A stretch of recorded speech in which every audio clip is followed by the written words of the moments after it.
Hello friends, welcome back to my channel SRK drama explain. Friends, ये video मैं लोगों के एंटरटेनमेंट के लिए बनाती हूँ, so please watch full, share, subscribe and like this video. इस मूवी के एक्सप्लेनेशन में दिखाया जाएगा कि कैसे एक CEO एक इनोसेंट लड़की से प्यार कर लेता है। तो मूवी के स्टार्टिंग में दिखाया जाता है यूनेरा क्लब गई हुई थी। वो वहाँ पर बहुत ज़्यादा ड्रंक कर लेती है। वो होटल में जाती है अपनी कमरे में। अचानक से उस कमरे से एक बॉय का हाथ आता है जो यूनेरा को घसीट लेता है। यूनेरा इतनी ज़्यादा प्रिटी और खूबसूरत दिख रही थी। नशे की हालत में उस बॉय से कंट्रोल नहीं होता, वो उसके नशे का पूरा फ़ायदा उठाता है। यूनेरा इतनी ज़्यादा ड्रंक रहती है कि उसे समझ में नहीं आता है कि आखिर उसके साथ कौन है।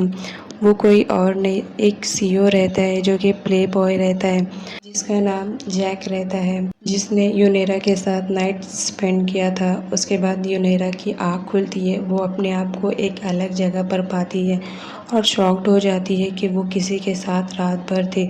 यूनेरा को उस वक्त कुछ भी समझ में नहीं आता है कि वो यहाँ पर कैसे आई। वो फटाफट अपने कपड़े को कलेक्ट करती है और घर की तरफ भाग जाती है। उसके बाद वो रात की मेमोरीज़ को याद करती है, बट उसे लड़के का फेस नहीं याद रहता है।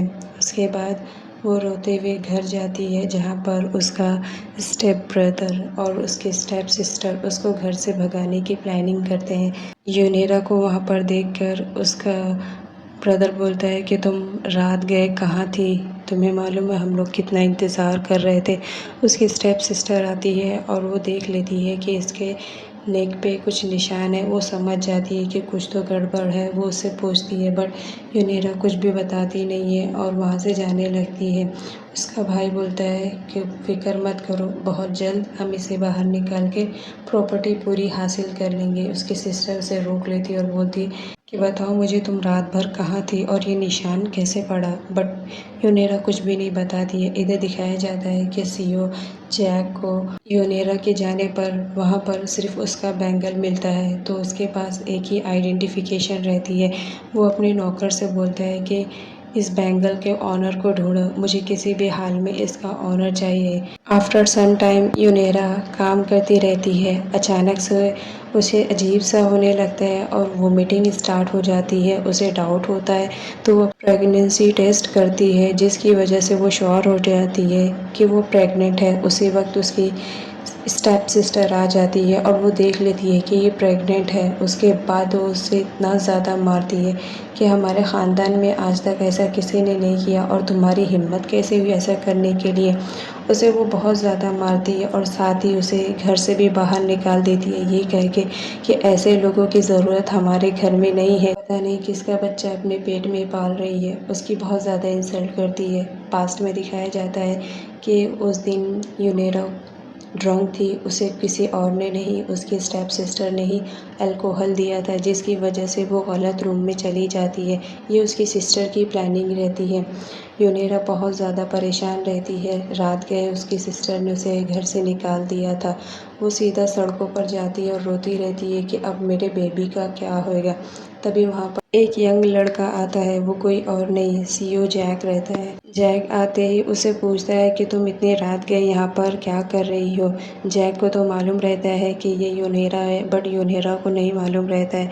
जैक उसकी हेल्प करता है, उसे अपनी बाहों में उठाकर अपने ही घर लेकर जाता है। यूनेरा इस बात से बेखबर रहती है कि ये वही लड़का है जिसने मेरी लाइफ को स्पॉइल किया है। जैक उसे अपने घर पर लेकर आता है और बोलता है तुम्हें आज से अपने घर जाने की ज़रूरत नहीं है, तुम जब तक चाहो यहाँ मेरे घर पे रह सकती हो। यूनेरा के पास तो कोई घर नहीं रहता है, तो उसके पास दूसरा ऑप्शन बचा नहीं रहता है।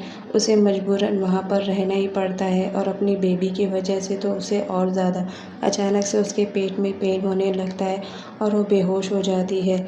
जैक डॉक्टर को बुलाता है, जिसके थ्रू उसे मालूम पड़ जाता है कि यूनेरा प्रेग्नेंट है। वो उसकी और भी ज़्यादा केयरिंग करता है। जैक को तो यूनेरा की फैमिली के बैकग्राउंड के बारे में मालूम रहता है। वो नहीं चाहता है कि यूनेरा वहाँ पर जाए, क्योंकि वो बेबी उसका भी रहता है। तो वो यूनेरा को बोलता है कि जब तक तुम्हारा बेबी यहाँ पर हो नहीं जाता है, तुम यहीं पर रहोगी, यहाँ से कहीं पे भी हिलोगी नहीं।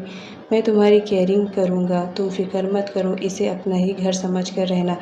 जिस पर यूनेरा उसे थैंक्स बोलती है कि तुम बहुत ही अच्छे हो, लोग अपनों की मदद नहीं करते और तुम दूसरों की मदद कर रहे हो। जिस पर जैक बोलता है कि थैंक्स बोलने की ज़रूरत नहीं है, मेरा काम ही यही है दूसरों की हेल्प करना, और जहाँ बात तुम्हारी है वहाँ तो मैं फर्स्ट रहता हूँ। उसे सच्चाई नहीं बताता है। जैक यूनेरा के खाने पीने की चीज़ों को बहुत ख्याल करता है और उसे टाइम टू टाइम उसकी मेडिसिन को भी देता है ताकि उसकी तबीयत ख़राब ना हो। यूनेरा को फर्स्ट टाइम कोई बॉय मिलता है जो उसकी इतनी केयरिंग करता है, वरना उसके लाइफ में तो उसकी सिस्टर और ब्रदर ने उसका जीना मुहाल कर दिया था। जैक चाहता था कि यूनेरा को ये मालूम ना पड़े, इसलिए वो उसे अपने घर की मेड बना देता है ताकि यूनेरा को बुरा लगे और उसे कभी सच्चाई का पता ना चले। जैक को दिखाया जाता है कि किसी लड़की का इंटरव्यू रहता है, तो उसका असिस्टेंट आता है और बोलता है कि वो लेडी आ गई है जिसका इंटरव्यू आपको लेना है, तो वो उसे अंदर बुलाने के लिए कहता है। वो लड़की इंटरव्यू के लिए जो आई हुई रहती है वो कोई और नहीं, यूनेरा की सिस्टर रहती है, जो कि स्टेप सिस्टर रहती है। वो आते ही यूनेरा को उस जगह देखकर बहुत हैरान रहती है। यूनेरा को बोलती है, तुम यहाँ क्या कर रही हो? देखने से तो तुम मैड ही लग रही हो। चलो अच्छा है, मैड की जॉब तुम्हारे लिए परफेक्ट जॉब है। उसके बाद वो इंटरव्यू के लिए वहाँ जाती है जहाँ पर जैक रहता है। यूनेरा की स्टेप सिस्टर देखती है कि जैक यूनेरा की कुछ ज़्यादा ही केयरिंग कर रहा है, तो वो उसे सच्चाई बताने की कोशिश करती है कि तुम जिसकी इतनी ज़्यादा केयरिंग कर रहे हो वो प्रेग्नेंट है। आई डोंट नो वो किसका बच्चा है, लेकिन जैक हंसते रहता है और वो बोलता है कि जिसे तुम कह रही हो किसी और का बेबी है, ये मेरी वाइफ है, फ्यूचर वाइफ। मैं इससे शादी करने वाला हूँ, और उसे अपने बाहों में ले लेता है और सच्चाई बता देता है कि ये जो बच्चा है ये किसी और का नहीं, मेरा है। जिस पर यूनेरा तो बहुत ज़्यादा खुश हो जाती है कि चलो इतना केयरिंग करने वाला मुझे हस्बैंड मिलेगा।